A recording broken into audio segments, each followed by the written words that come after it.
వి gold trusted gold buyers మీరు తాకట్టు పెట్టిన బంగారాన్ని విడిపించి ఈ రోజు ఉన్న మార్కెట్ ధరకు కొనబడును.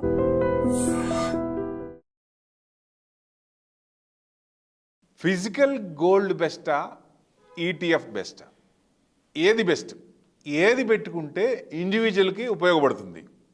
ఎందుకంటే ఎక్కువ మందికి ఇది డౌట్ ఉంటుంది. గోల్డ్ కొనాలా, ఎక్స్చేంజ్ ట్రేడెడ్ ఫండ్స్ కొనాలా, దేనివల్ల బెనిఫిట్ అవుతుంది? ఎక్కువ మంది దేన్ని చూస్ చేసుకుంటారు?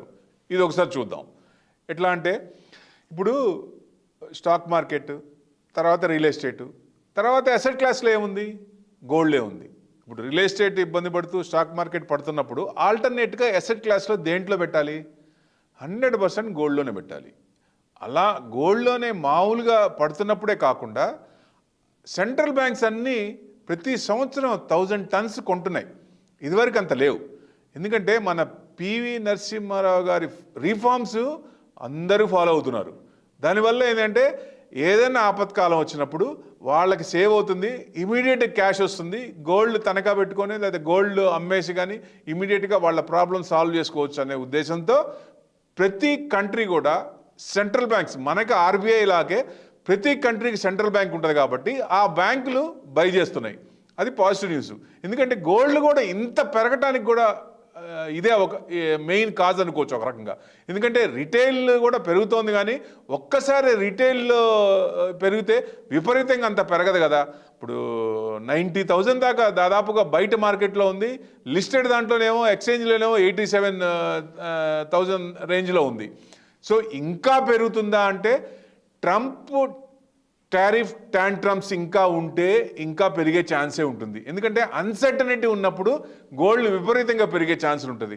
ఎందుకంటే మరీ 1 lakh వస్తుందా, లేకపోతే 95 వస్తుందా, లేకపోతే 1,10,000 వస్తుందా అంటే అట్లా చెప్పడం కష్టం. కానీ ఏదన్నా ఇబ్బందులు ఎదుర్కొన్నప్పుడు, ఈక్విటీ మార్కెట్ ఇబ్బంది పడుతున్నప్పుడు, మ్యాక్రోస్ నెగిటివ్గా ఉన్నప్పుడు డెఫినెట్గా గోల్డ్ మీద ఎక్కువ చూస్తారు. ఇలా నెగిటివ్ ఉన్నప్పుడే కాకుండా అంటే రిజర్వ్స్ పెంచుకుంటున్నారు కాబట్టి డెఫినెట్గా అందరి చూపు గోల్డ్ మీద పడుతుంది అనుకోవచ్చు. అంటే గోల్డ్ ఇంత పెరగడానికి కూడా కారణం ఎందుకంటే ఇండివిజువల్ కూడా కాయిన్సా లేకపోతే బిస్కెట్సా ఇట్లాంటివి పెట్టుకుంటే ఫ్యూచర్లో తర్వాత వాళ్ళు ఇది చేసుకోవచ్చు, రిడీమ్ చేసుకోవచ్చు, లేటెస్ట్ ఆర్నమెంట్స్ చేసుకోవచ్చు. అట్లా చూసుకొని పెట్టుకోవాలా లేకపోతే ఈటీఎఫ్ రేంజ్లో పెట్టుకోవాలా? ఏది బెస్ట్ అంటే ఈటీఎఫ్సే బెస్ట్. ఎందుకు అనేది చూద్దాం ఒక రకంగా. ఇంకోటి ఏంటి? ఎస్జిపి అంటే సోవరెన్ గోల్డ్ బాండ్. అది గోల్డ్ బాండ్స్ ఆపేశారు గవర్నమెంట్. ఫ్యూచర్లో వస్తుందా అంటే చెప్పలేము. ఎందుకంటే ఫ్యూచర్లో గవర్నమెంట్ డిసిషన్ ఉంటుంది కాబట్టి రిలీజ్ చేస్తుందా లేదా అనేది చెప్పలేము. అందుకని 8 years లాకింగ్ ఉంటుంది, దాంట్లో ట్యాక్స్ బెనిఫిట్స్ ఉంటాయి దాంట్లో. సో అందుకని ఇప్పుడు ప్రస్తుతం అయితే సోవరెన్ గోల్డ్ లేదు కాబట్టి ఈటీఎఫ్ మీదే ఎక్కువ మంది ఇంట్రెస్ట్ చూపిస్తున్నట్టు లెక్క. ఎందుకంటే ఫిజికల్ గోల్డ్ కొంటే దాంట్లో ప్యూరిటీ ఉంటుందా? మనం ఏదైనా షాప్కి వెళ్ళి కొన్నప్పుడు ఆ ప్యూరిటీ మనం కరెక్ట్గా చెప్పగలమా? అదే మీ ఎక్స్చేంజ్ ట్రేడెడ్ ఫండ్స్లో పెట్టినప్పుడు వాళ్ళు గోల్డ్లో పెడతారు కాబట్టి 100% సెబీ మ్యూచువల్ ఫండ్ దాంట్లో రూల్స్ ప్రకారం ఉంటారు కాబట్టి డెఫినెట్గా మంచి క్వాలిటీ ఉన్న దాంట్లోనే పెడతారు. అది సేఫ్ మనకి. ప్లస్ షాప్కి వెళ్ళి ఏది కొంటాము, ఏ గోల్డ్ కొంటాము, 22 కొంటామా 24 కొంటామా అనేది మనం చెప్పలేము కదా, ఇండివిజువల్ చెప్పలేరు. అది ఆన్లైన్ చేసుకున్నప్పుడు డెఫినెట్గా యాజ్ పర్ స్టాండర్డ్స్ ప్రకారం ఉంటాయి కాబట్టి ఈటీఎఫ్లో పెట్టడం ఉత్తమం ఒకటి. Next safety. ఇప్పుడు గోల్డ్ మనం ఇంట్లో పెట్టుకుంటామా? పెట్టుకోలేము. సేఫ్టీ ప్రికాషన్స్ తీసుకోవాలి. సో అదే ఎక్స్చేంజ్ ట్రేడెడ్ ఫండ్స్ ఈటీఎఫ్లో పెట్టుకుంటే మన డీమ్యాట్లోనే ఉంటాయి, మనకి సేఫ్టీ కదా, ఎవరు దాన్ని దొంగిలించరు, ఎవరు తీసుకోలేరు. సో అది సేఫ్టీ జోన్ అనుకోవచ్చు ఒక రకంగా. ఇక్కడ 1 గ్రామ్ అంటే 8,000 ఉంటుంది. ఏది ఫిజికల్ చూసుకుంటే 8,000 చేంజ్, 8,000 ప్లస్ ఉండొచ్చు. అదే అక్కడ 1 యూనిట్ అంటే 8 రూపీస్ ఉంటుంది. డిఫరెన్స్ ఉంటుంది కదా. మనకు కావాల్సిన యూనిట్స్ కొనుక్కోవచ్చు, ఎన్ని కావాలో మనకు ఎంత అమౌంట్ కావాలో దాని ప్రకారం ఇన్వెస్ట్మెంట్ చేసుకోవచ్చు. రేటు చూస్తే షాప్ టు షాప్ డిఫరెన్స్ ఉంటుంది గోల్డ్. అరే గోల్డ్ రేట్ కంట్రోల్ ఉండదు కదా. షాప్లోనేమో ఒక రేట్ అంటే పక్క షాప్లోనే ఇంకో రేట్ ఉంటుంది, ఆ కంట్రోల్ ఉండదు. బట్ ఇక్కడ ఆన్లైన్లో పర్ఫెక్ట్గా ఎంత ఉందో దాని ప్రకారం ఛార్జెస్ ప్రకారం, గవర్నమెంట్ ఛార్జెస్ ప్రకారం దాని ప్రకారం ఉంటుంది కాబట్టి అదొక సేఫ్ జోన్. ఇప్పుడు ఫిజికల్ గోల్డ్ కొన్నాం, మేకింగ్ ఛార్జెస్ తీసుకుంటారు 10 to 25%. ఇక్కడ ఏముంటాయి, ఏముండదు కదా, ఇక్కడ మేకింగ్ ఛార్జెస్ ఏముండదు. మనం ఈటీఎఫ్లో పెట్టుకుంటాం, అవసరమైనప్పుడు రిడీమ్ చేస్తాం, అప్పుడు లేటెస్ట్ కొనుక్కుంటాం. అది మనకి పాజిటివ్ పాయింటే. తర్వాత 3% జిఎస్టీ ఉంది ఇది మన ఫిజికల్ గోల్డ్లో. దీనికి జిఎస్టీ నిల్లు, డెఫినెట్గా అది పాజిటివ్ పాయింటే, ట్యాక్స్ లేదు అక్కడ. AMC charges, demat AMC charges 0.5 to 1% yearly ఉంటాయి. ఇది కూడా పాజిటివ్ మనకి, ఇదే కదా చాలా తక్కువ పడుతుంది. సో అంటే సేఫ్టీ ప్రకంగా చూసుకుంటే డిమాట్లో ఉంటాం సేఫ్.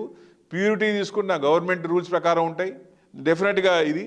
ప్లస్ రిటర్న్స్ ఉంటాయా అంటే రిటర్న్స్ రెండింటికి దాదాపుగా సేమ్ ఉంటే ఈటీఎఫ్ కొంచెం ఎక్కువ ఇచ్చే అవకాశాలు ఉంటాయి. ఎందుకంటే ఈటీఎఫ్ని ఉపయోగించుకొని మనకి ప్లెడ్జ్ పెట్టుకొని ఈక్విటీ మార్కెట్లో ఎక్స్పోజ్ తీసుకుంటారు కాబట్టి దాని నుంచి ఏదైనా మార్కెట్ పడినప్పుడు, ఏదైనా స్క్రిప్ట్ పడినప్పుడు ఆ అవకాశాన్ని సద్వినియోగం చేసుకుంటే మామూలు ఇంట్రెస్ట్ కంటే ఎక్కువ ఇంట్రెస్ట్ వస్తుంది కాబట్టి అది ప్లస్ పాయింట్ అవుద్ది, సర్ప్లస్ అవుద్ది మనకి. సో డెఫినెట్గా అది ఒక పాజిటివ్ పాయింట్. ట్యాక్స్ ఏంటి పరిస్థితి? ఇప్పుడు ఫిజికల్ గోల్డ్ 2 years పెట్టుకుని 2 years దాకా ఉంటే షార్ట్ టర్మ్ క్యాపిటల్ గెయిన్స్ ఉంటుంది. So short term capital gains అంటే ఇప్పుడు మన ట్యాక్స్ స్లాబ్ ప్రకారం ఏ స్లాబ్లో ఉన్నామో ఈ వచ్చిన ప్రాఫిట్ దాంట్లో యాడ్ చేసి అక్కడి నుంచి చేస్తారు. అదే లాంగ్ టర్మ్ అయితే 12.5% ఉంటుంది. అలాగే మీకు క్యాపిటల్ గెయిన్ ట్యాక్స్ ఇక్కడ చూస్తే 12 months బిలో అయితే మనకి ఇండివిజువల్ ట్యాక్స్ ప్రకారం యాడ్ చేస్తారు. అబోవ్ అయితే 1 year అబోవ్ అయితే 12.5%. సో ఓవరాల్గా చూస్తే ఫిజికల్ గోల్డ్ కంటే ఈటీఎఫ్ఏ బెస్ట్, 100% ఈటీఎఫ్ బెస్ట్. అన్ని రకాలుగా సేఫ్టీ మెజర్స్ ఉన్నాయంటే ఈటీఎఫ్లోనే పెట్టుకుంటే ఉత్తమం. ఎప్పుడైతే మనకి అవసరం ఉందో, మనకి సపోజ్ నెక్స్ట్ 5 yearsలో 10 yearsలో ఉపయోగం ఉందనుకోండి, అవసరం ఉంది, పెళ్ళో లేకపోతే ఫంక్షనో ఏదైనా ఉంది, కావాలనుకున్నాం, మనం లేటెస్ట్ కావాలనుకున్నాం, ఈటీఎఫ్లో పెట్టి ఆ టైంలో రిడీమ్ చేసి హ్యాపీగా మనం లేటెస్ట్ ఆర్నమెంట్స్ కొనుక్కోవచ్చు. సో డెఫినెట్గా ఇది పాజిటివే కదా. సో అందరూ ఎవరైనా సరే, ఇండివిజువల్ అయినా సరే, హెచ్ఎన్ఐ అయినా సరే, ఈవెన్ మ్యూచువల్ ఫండ్స్ కూడా 10% గోల్డ్లో ఇన్వెస్ట్మెంట్ చేస్తున్నాయి. సో ఈ గోల్డ్ కూడా విపరీతంగా పెరగపోవచ్చు కానీ 70 to 80,000 రేంజ్లోనే ఉండొచ్చు. దానివల్ల మనకి మ్యాక్సిమం ఏదైనా అన్సర్టినీ వచ్చినప్పుడు కొంచెం పెరిగి మళ్ళీ రేంజ్ బౌండ్లోనే రావచ్చు, ఆ రేంజ్లోనే ఉండొచ్చు అనేది ఎక్స్పెక్టేషను. లాస్ట్ టైం కూడా నేను చెప్పాను ఏదైనా ప్రాబ్లం ఉన్నప్పుడే పెరుగుద్దని. ట్రంప్ టెరిఫ్ వల్ల పెరిగింది. సో డెఫినెట్గా అవి కొంచెం సెటిల్ అయినప్పుడు మళ్ళీ కొంచెం ఈ 70 to 80,000 రేంజ్లోనే ఉండొచ్చు అవకాశం. ఎందుకంటే రిజర్వ్స్ పెరుగుతున్నాయి కాబట్టి, దాన్ని ఎక్రూడ్ చేస్తున్నారు కాబట్టి, దాని ప్రకారం మనం చూస్తే విపరీతంగా పడే ఛాన్స్ లేదు, విపరీతంగా పెరిగే ఛాన్స్ లేదు. ప్రొవైడెడ్ ఏదన్నా ఇబ్బందులు ఏమో లేకుండా ఉన్నప్పుడు. ఇబ్బందులు ఉంటే కొంచెం పెరిగి మళ్ళీ తగ్గే అవకాశాలు ఎక్కువ ఉంటాయి.